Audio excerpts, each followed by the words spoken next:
There is a single island in the Western Pacific Ocean that the entire modern world depends on. Not for oil, not for food, not for any raw material that can be found somewhere else if the supply ran out, for something far harder to replace. Taiwan manufactures more than 90% of the world's most advanced semiconductor chips, the components that power every smartphone, every data center, every fighter jet guidance system, every AI application, every modern weapon platform on the planet.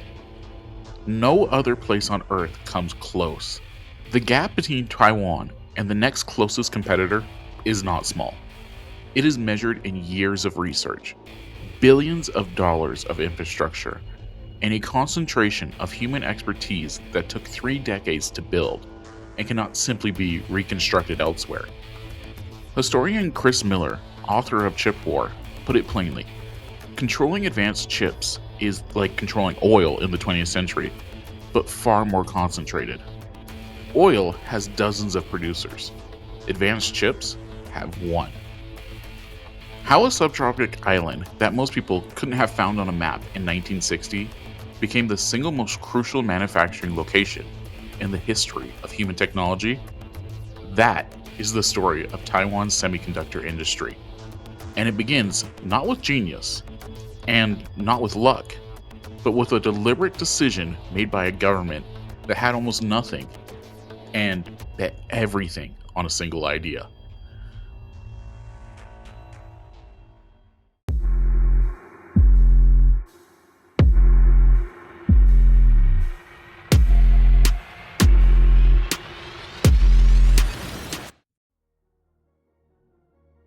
In the 1960s, Taiwan was a poor island, separated from mainland China after the Communist Revolution of 1949.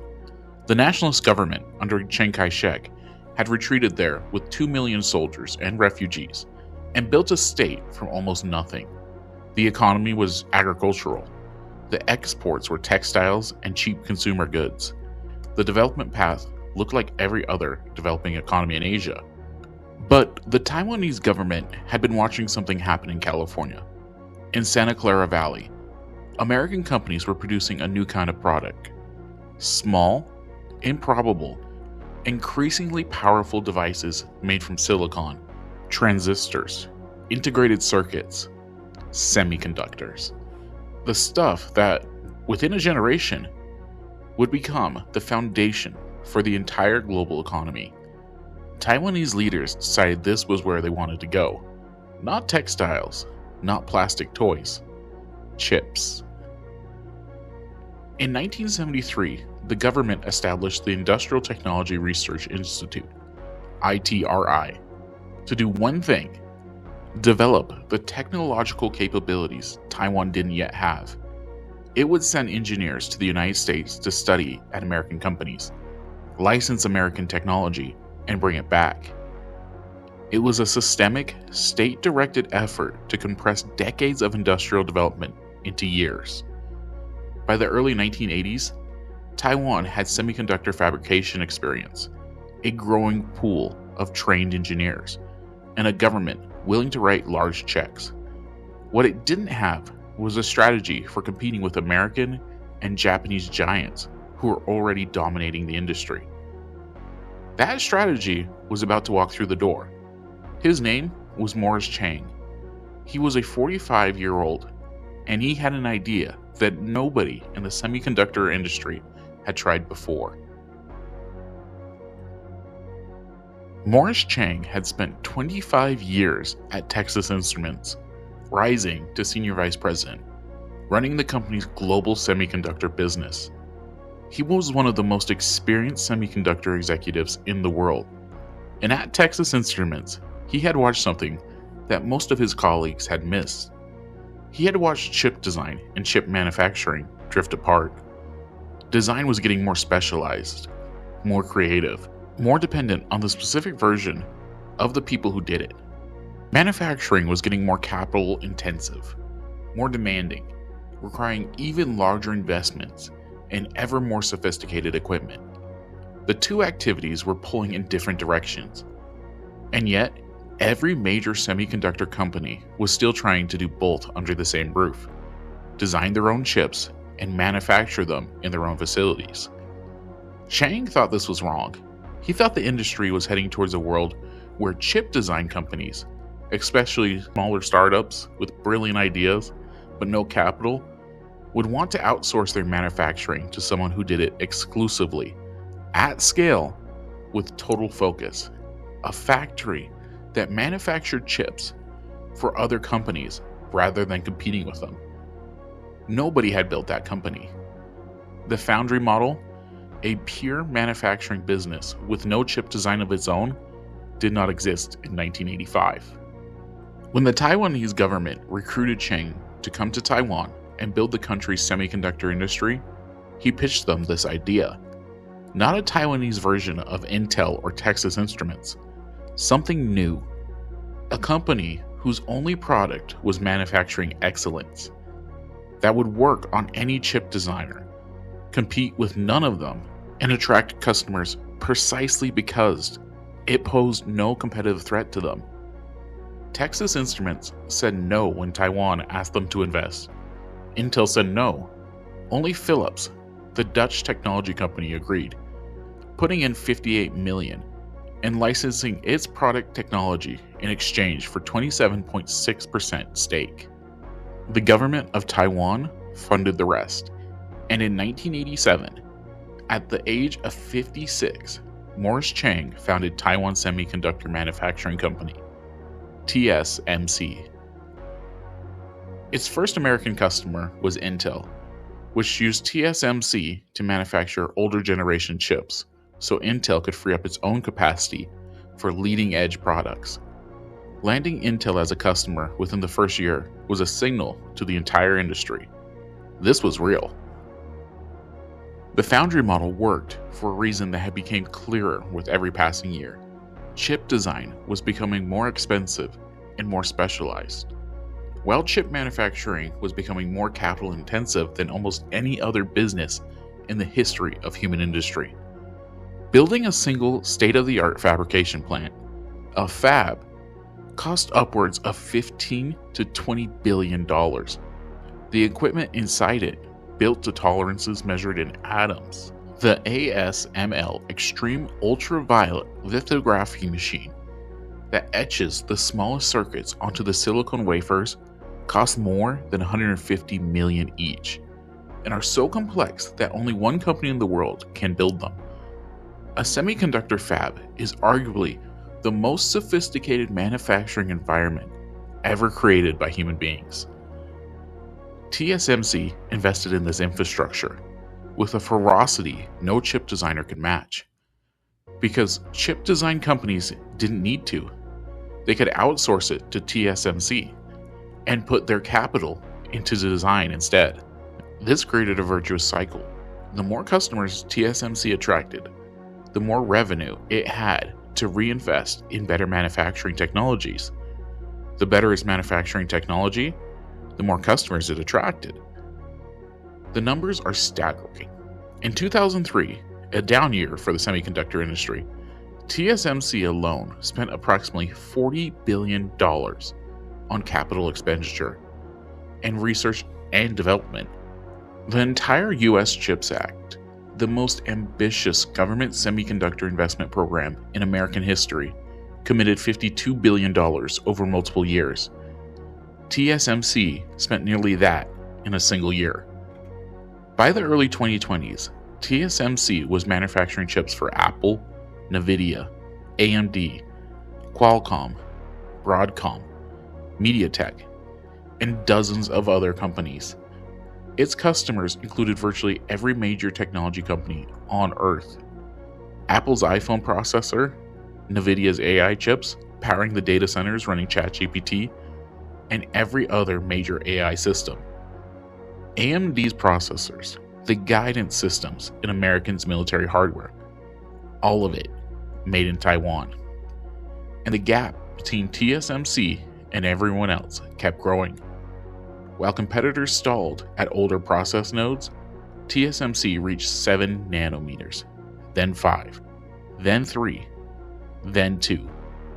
each generation packing more transistors into a smaller space, delivering more performance and less power consumption.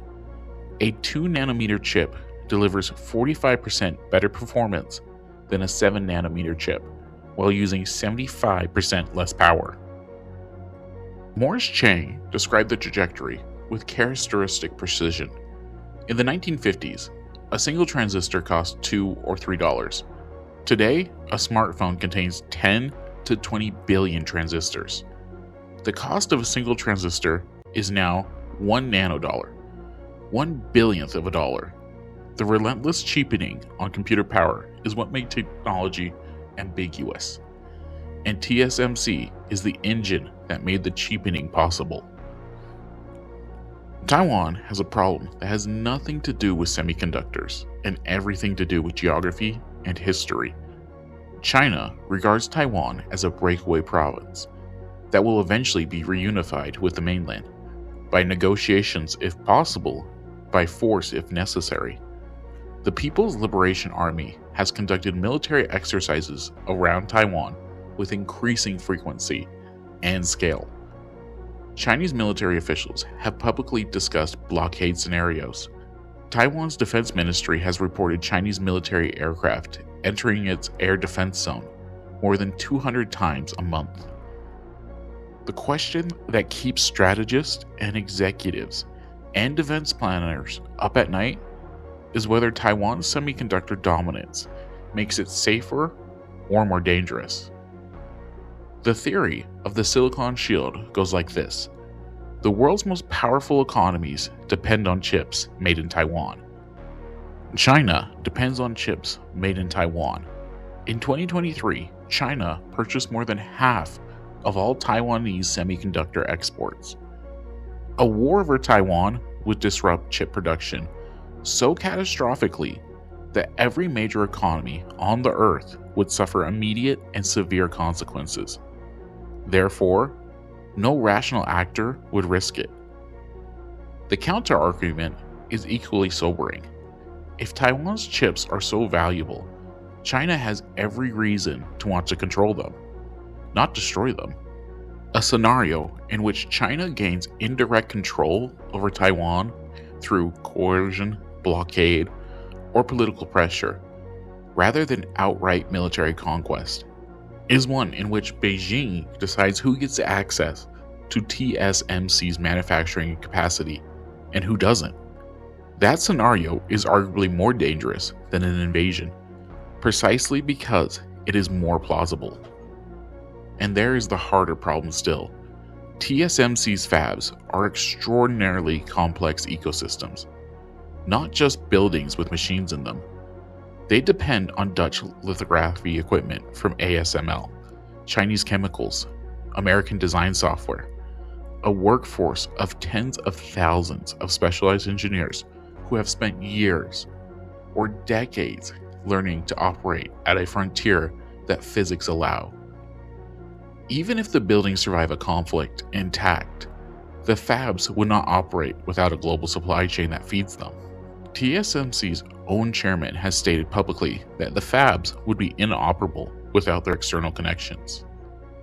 The chips cannot simply be seized, but they can be denied to the world, either by conflict that destroys the fabs or by political control that turns them into leverage. This is why the United States, Europe, Japan, and South Korea have all launched massive programs to build semiconductor manufacturing capacity at home. The US CHIPS and Science Act committed more than $52 billion in subsidies. TSMC itself has committed more than $165 billion to a sprawling fabrication complex in Arizona, the most advanced processes initially reserved for Taiwan, but the future generations to be produced on American soil. Morris Chang, characteristically, was skeptical. He told a Brookings Institute audience that moving semiconductor manufacturing to the United States would be a very expensive and wasteful exercise in fertility. That manufacturing costs in the US are at least 50% higher than Taiwan, possibly double, and that this cost difference would ultimately make American-made chips uncompetitive. He's not wrong about the economics, but the people driving the policy were not primarily thinking about economics. What Taiwan built in 30 years is unprecedented. There is no historical parallel for a single location achieving and sustaining this level of dominance in a technology so fundamental to modern economy and the modern military. Oil has Saudi Arabia, Russia, the Gulf states, and dozens of other producers. Rare earth minerals have China, but also deposits across multiple continents.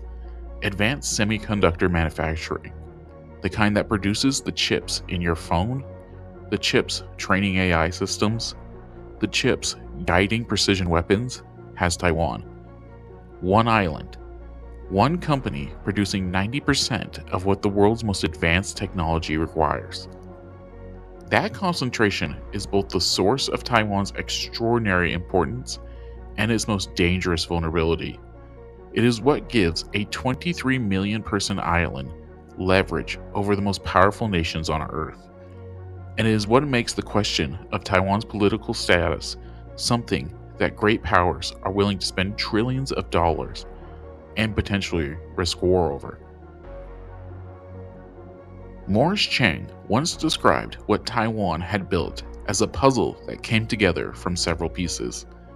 The insight that chips would become ambiguous, the technology that made miniaturization possible, the foundry model that made specialization variable, and Taiwan itself, a government that bet everything on the right idea at the right moment, a work culture that produced engineering excellence to execute it, and a generation of people who built something the world has never seen before. The puzzle took 30 years to assemble. It cannot be reassembled quickly elsewhere. In the entire global economy, every AI system, every smartphone, every modern weapons platform runs on the assumption that the assembly line keeps running. Whether it continues to run, or under whose authority, is the defining technological and geographical question of the next decade.